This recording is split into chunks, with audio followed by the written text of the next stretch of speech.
Hello, I am Madelyn Monroy, and this is People in Perspective. On this edition, our guest is Mark Briseno Almanza, a criminal defense attorney at Almanza Law, LLC. Welcome to the program. Thank you for having me. So, to start off, what field of law do you practice? So I practice mostly criminal defense, which means I do cases in court. So I do litigation in court. Can you further on what litigation is? Sure, litigation is, well, essentially there's two types of attorneys, those that practice in court and those are litigation attorneys. And so that's what I do, the kind of stuff that you see on shows like Law and Order where you're at trial and you're preparing for cases where people are accused of crimes, anything from an ordinance violation up through traffic, DUIs, guns, murder. So what got you into this field? Well, I didn't really think that I was going to go into criminal defense when I first started. My third year of law school, I started volunteering at a nonprofit, Lawndale Christian Legal Center, and I started handling criminal cases for juveniles, and I really enjoyed the work. And then afterwards, I volunteered with another nonprofit that did police station representation, first offense legal aid, and then after that, I stepped into full practice of criminal defense work. So what was the schooling like? So first you have to finish college. So for me, I went into the military and then finished some college there, then transferred into the University of Illinois for 4 years to finish the four-year degree, excuse me. And then after undergraduate, you go to law school, which is a 3-year program. And so it's 3 years of law school before you take the bar exam to be a lawyer. How hard was the bar exam? Well, they don't tell you how well you do on it. They just tell you whether you pass or fail. And the weeks leading up to it, I was probably studying about 18 hours a day. So I made sure I passed the first time. To continue, what did you want to be when you were younger? When I first started figuring out what I wanted to do, I was actually going to do engineering. I wanted to design spacecraft, work for NASA, and that was part of the reasons I went into the military, joined the Air Force, get some aviation experience. But when I left the military, I really decided that I wanted to get into law school, and part of it was my experience working in the military, traveling across the country and seeing things, injustices, and I just wanted to have a role in changing how things worked. So while you were in school, was there a specific case that made you want to go into criminal defense? So one of the cases that actually stood out was when I was in law school.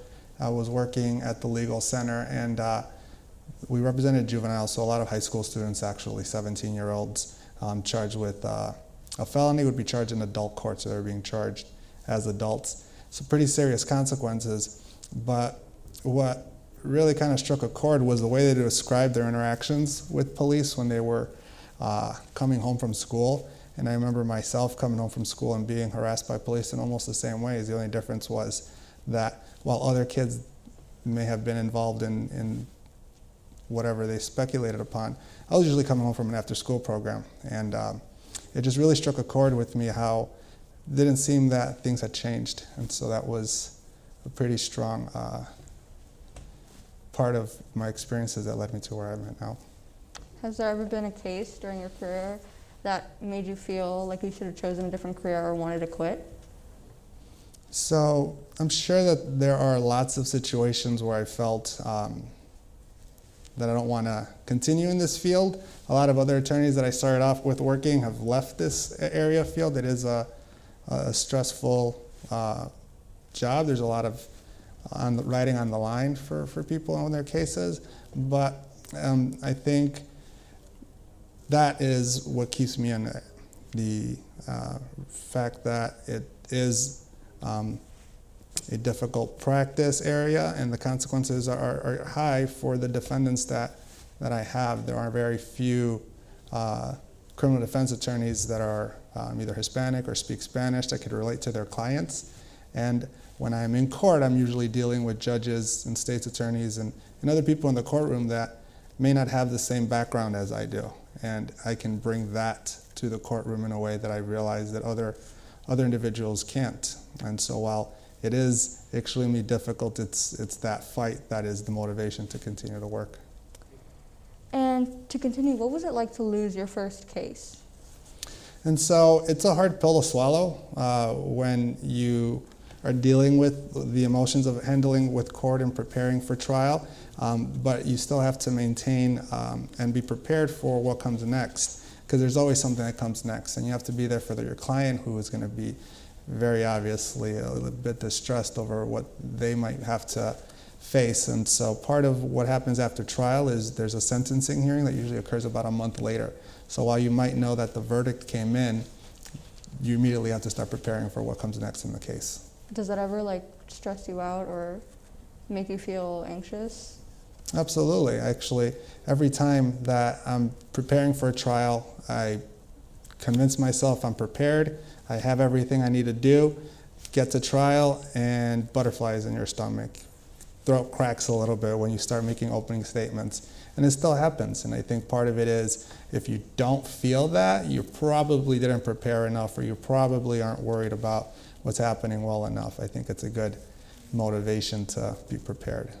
Has there been cases where you didn't feel those?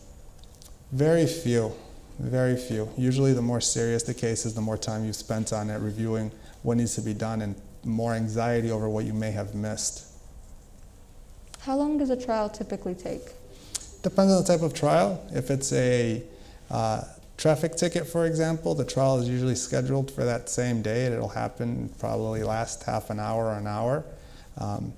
And if it's a more serious case, let's say like a DUI, that might take an afternoon. And if you're dealing with a murder case, that might take a week or two. What has been your longest case? Murder trials tend to take a while, 2 weeks. You're going every day to trial all day for about 2 weeks. And now to wrap this up, what advice would you give a high school student wanting to become a lawyer? I would say that the best advice is to not be frightened or turned back by how long the path is. I think a lot of people sometimes are concerned over how many years it takes, but pretty much any professional career, you're going to have to finish college and then pick a trade school, whether it be accounting or law or medicine. And I think the best thing you can do now is just prepare for what law school is, which is a lot of writing, a lot of reading. That was one of the switches that I had to do from when I switched from engineering to start studying for law school, was switching to political science to do that, reading and writing and analysis to prepare. Well, thank you for joining us on the program. It was a pleasure having you. I'm Madelyn Monroy, and thank you for. See you next time on People in Perspective.